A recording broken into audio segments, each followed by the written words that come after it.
우리는 산골짜기에 살고 있습니다. 그래서 하늘을 보면 평수가 보여요.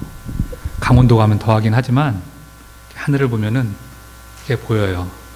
자, 우리는 그래서 휴가를 가게 되면 동해든지 남해든지 서해든지 바다 쪽을 가기를 참 좋아해요. 저만 그런가요? 바다에 가면 여러분 저 넘어 보이는 그 수평선, 탁 트인 그 뻥 뚫린 그 광경을 보면서 가슴이 후련하기도 합니다. 자, 그러면 여기서 질문을 하나 드릴게요. 하나님이 이 지구를 창조하실 때에, 이 땅을 창조하실 때 바다를 먼저 만드셨을까요? 파도를 먼저 만드셨을까요? 예원아, 뭐를 먼저 만들었을까?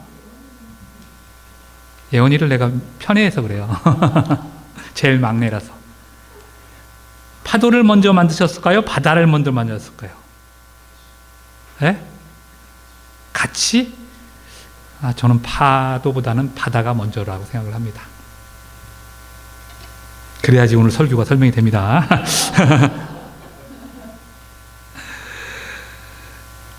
창세기 1장은 창조의 순서를 보면은, 창조의 순서를 이렇게 쫙 쳐다보면은 참 표현할 수 없는, 측량할 수 없는 그 하나님이, 그 크신 하나님이 우주를 먼저 만드십니다.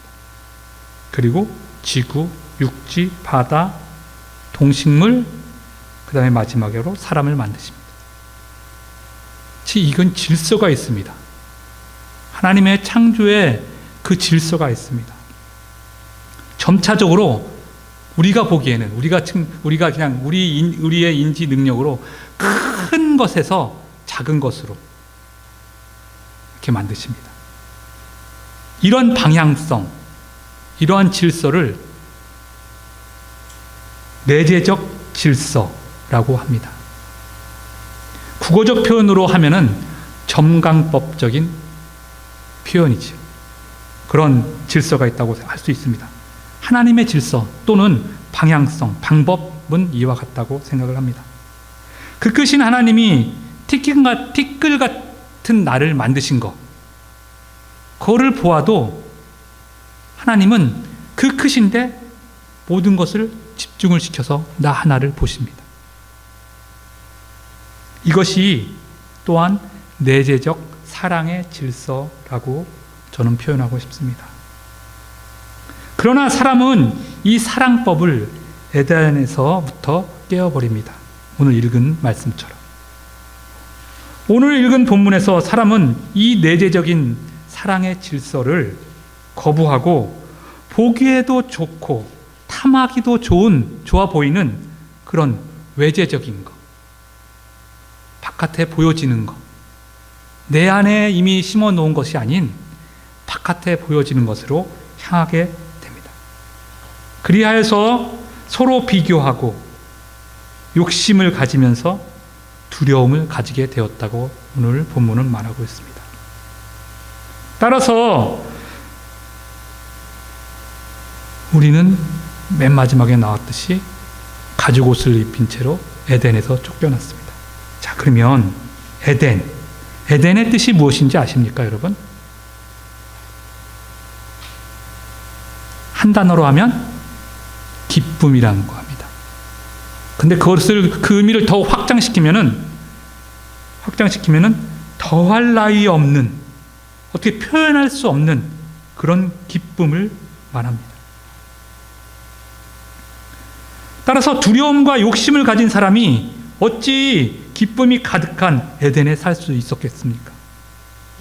더욱이 생명나무까지 있는 그 생명나무를 먹게 되면은 영원히 산다는 그런 의미가 되는데, 내가 이미 두려움을 알고 욕심이 있는데 그 땅 가운데 영원히 살아간다. 이것은 더할 나위 없는 지옥과도 같은 삶이 될 것입니다.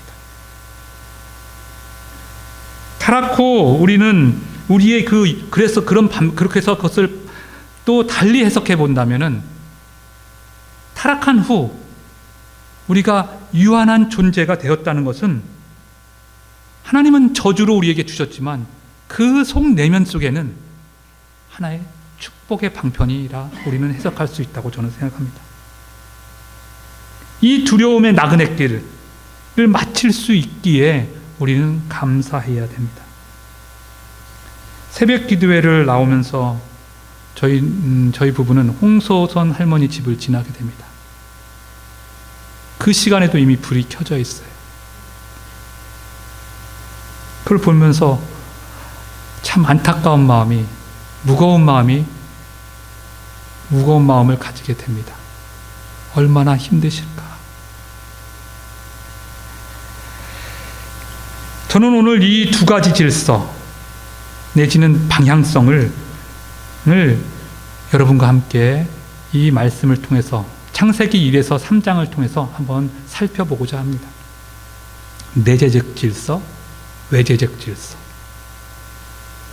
이것은, 이 두 개념은 사실은 이론 물리학자이면서 인지 철학자이기도 한 아주 천재적인 20세기 그 분이 있는데, 데이비드 봄이라는 분이 있습니다. 그분과 연세대에 있는 김주환 교수의 내면 소통 책을 제가 읽으면서 성경적인 내용과 한번 적용을 시켜본 내용들입니다. 자, 먼저 이 두 가지 질서, 방향성을 한번 보겠습니다. 하나님은 세상을 사랑의 질서로 창조하시고 그 안에 사람을 딱 두신 것입니다. 그러나 사람은 욕심과 두려움에 사로잡혀 그 사랑의 내재적 질서를 떠나 욕심과 두려움이 가득한 외적인 것, 외재적 질서를 매여서 고난의 인생길을 걷게 되었습니다.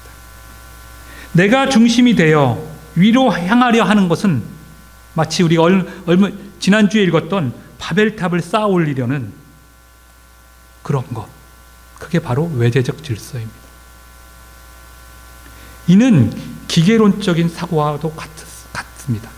하나의 기어, 조그만 기어로서부터 모든 것을 설명해 나가는, 점층법적으로 키워가는, 그래서 우주가 설명되는, 원자서부터 블랙홀에 이르기까지 그런 방향성을 가지고 있는 것이 우리의 근본적인 반역적인 성경과 반하는 해석법이라고 생각을 합니다. 이것을 철학적으로는 기계론적인 사고방식이라고 얘기를 하더라고요. 이것은 제가 여러 번 표현했듯이 천동설적인, 나 중심적인 해석 방법이기도 합니다. 저를 포함해서 어느 인간 누구도 이거에서 벗어날 수 없다고 저는 생각을 합니다. 타락 이후에 그 기쁨이 넘치는 그 에덴 동산에서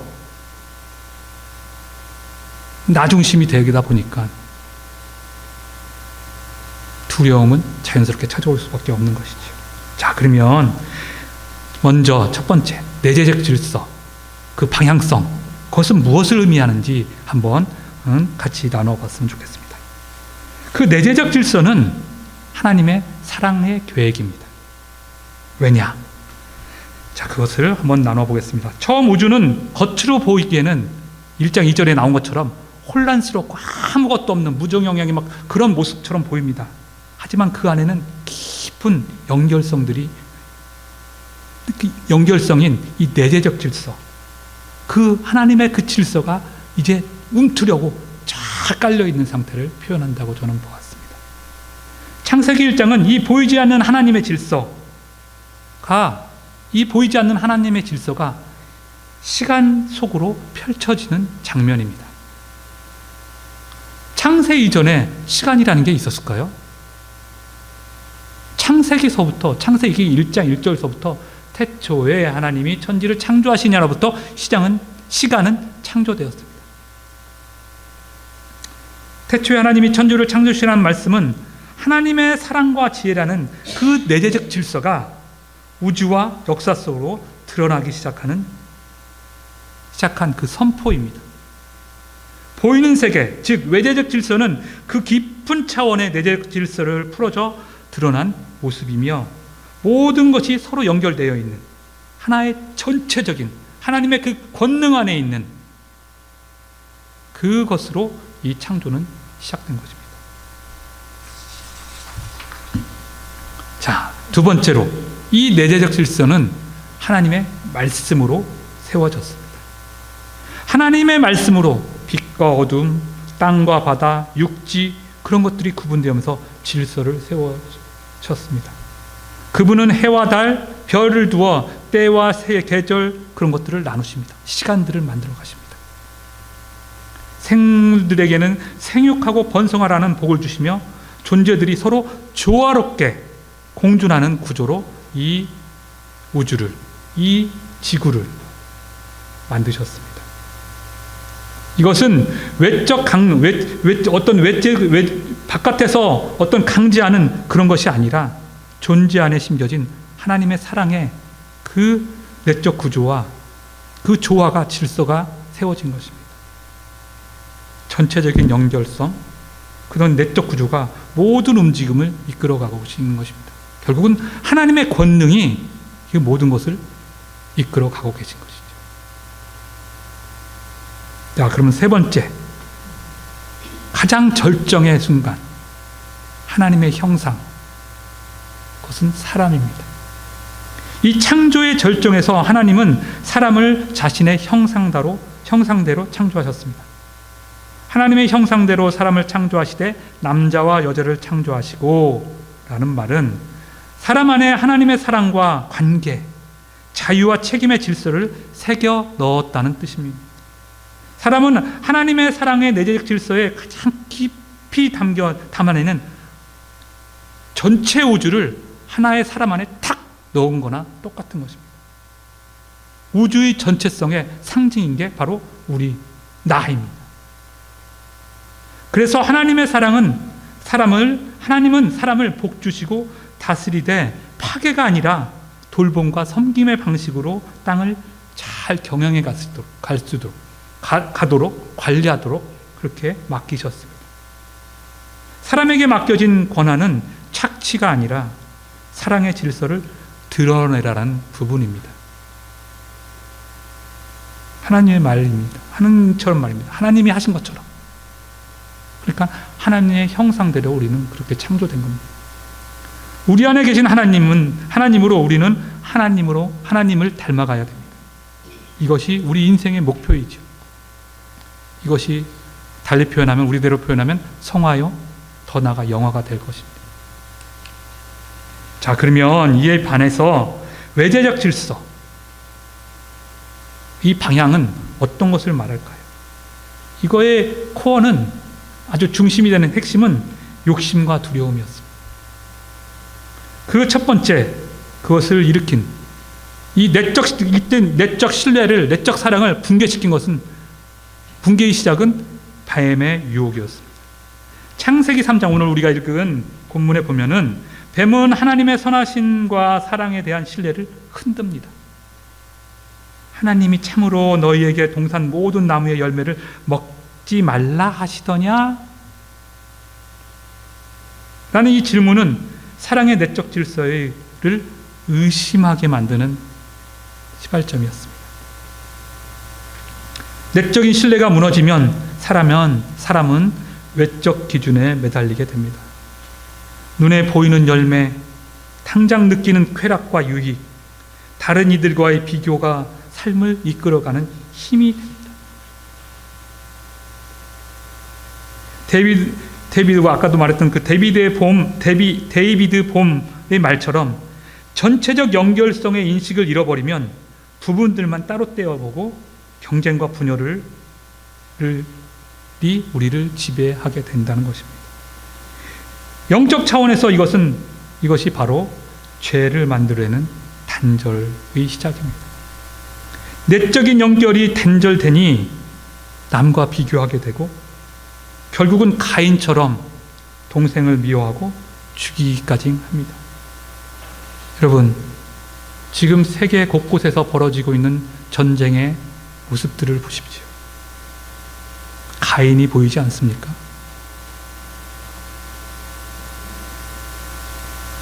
에덴 이후로 우리는 끊임없이 사탄의 속삭임에 흔들리며 살아가고 있습니다.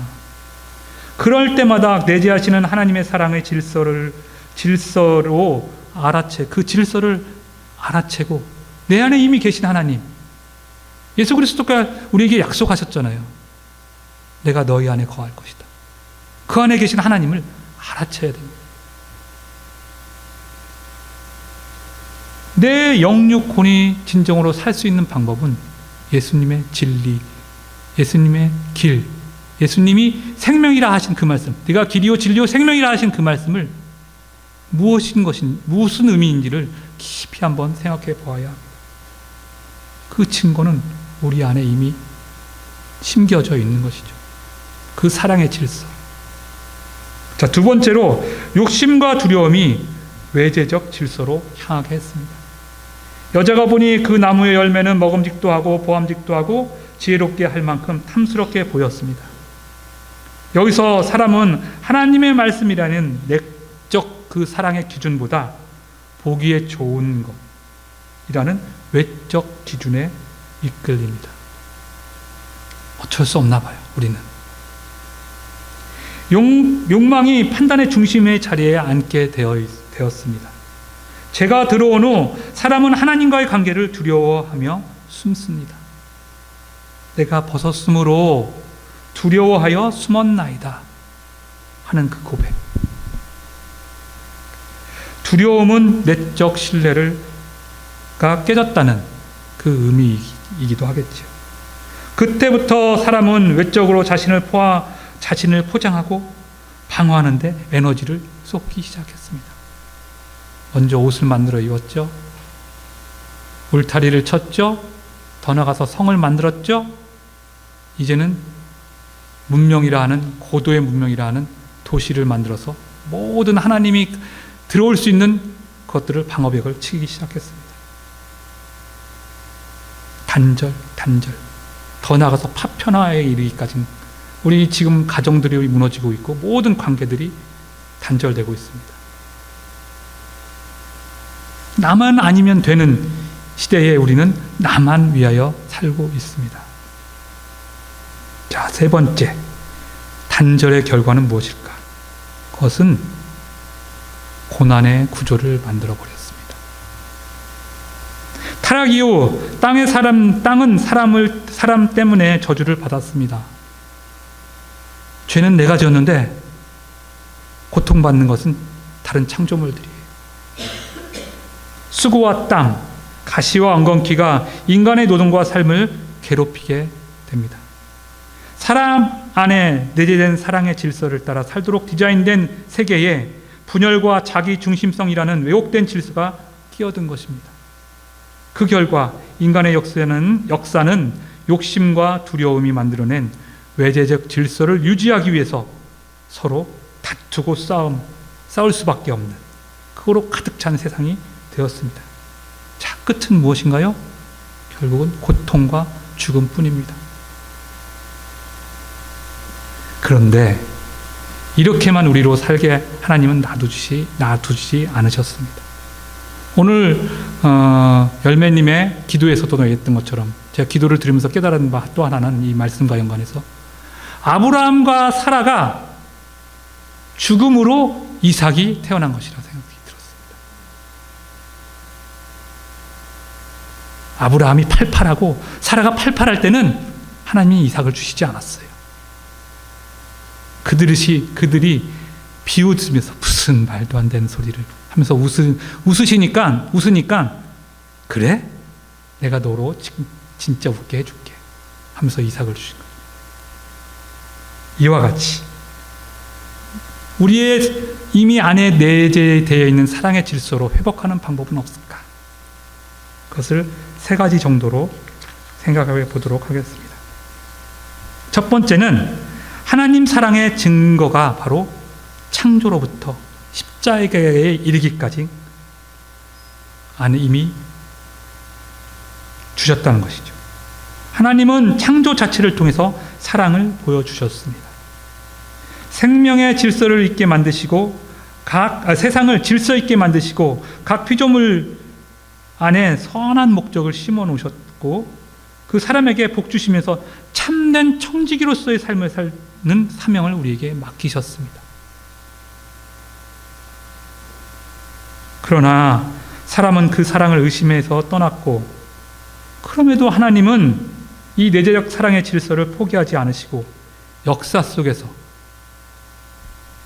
끊임없이 부르시고 언약을 세우시고, 그래서 마침내는 독생자 예수 그리스도를 우리에게 보내주셨습니다.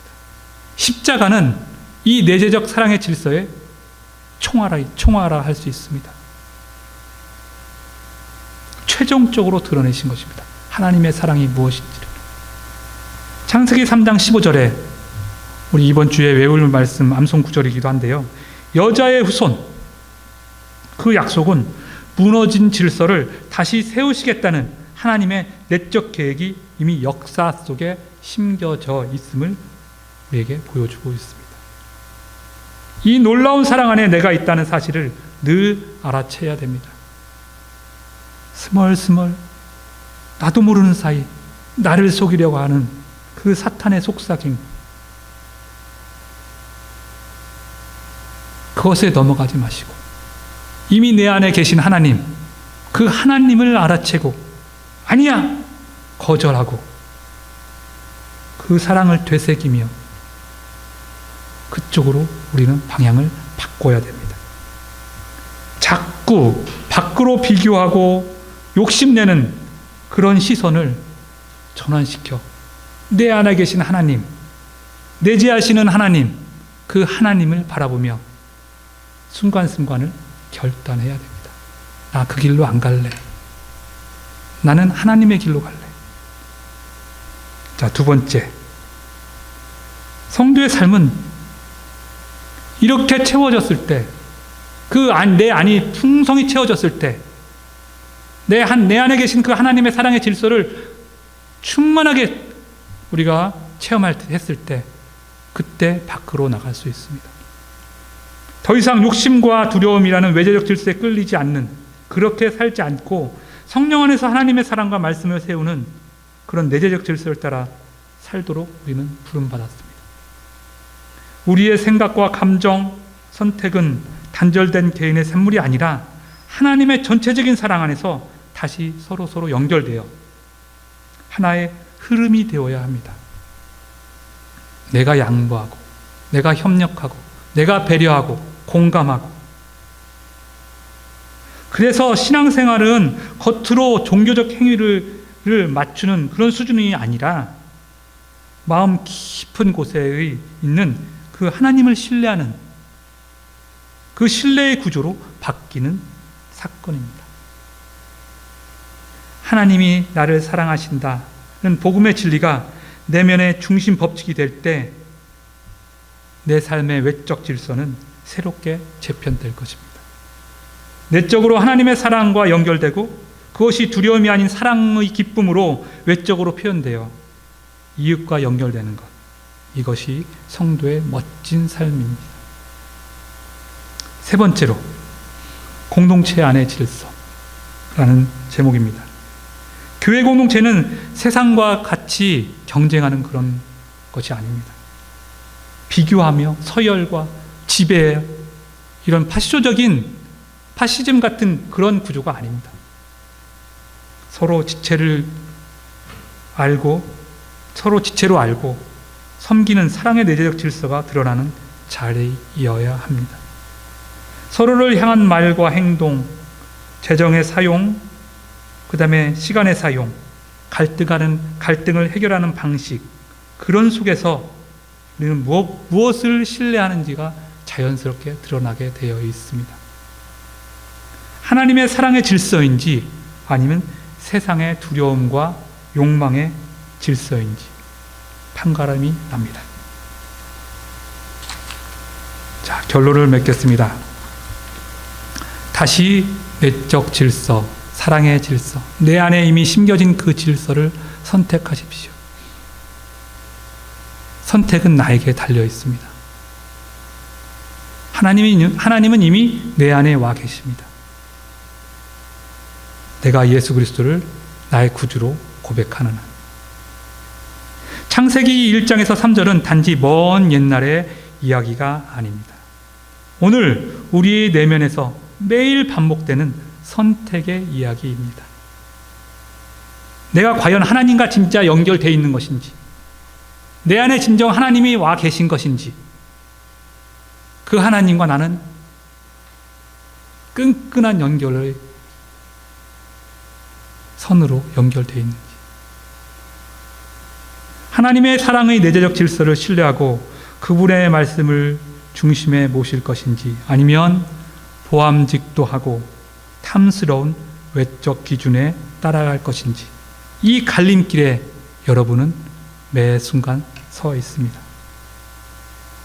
예배는 이 갈림길에서 다시 하나님께 마음을 돌이키는 자리입니다.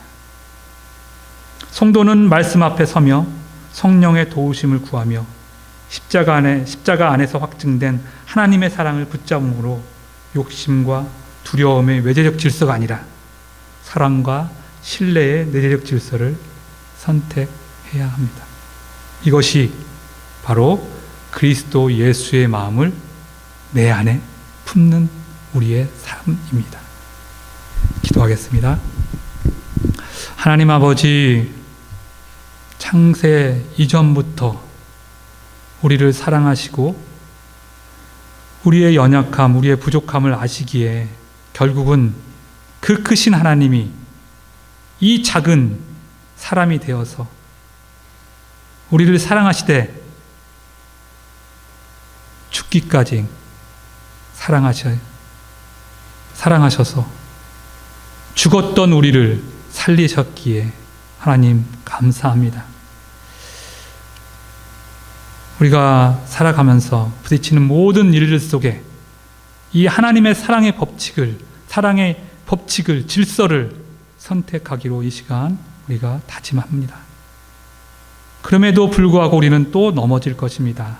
하지만 하나님은 절대 내가 손을 놓을지언정 하나님은 놓지 않으신다는 것을 알기에 하나님, 우리가 살아갑니다.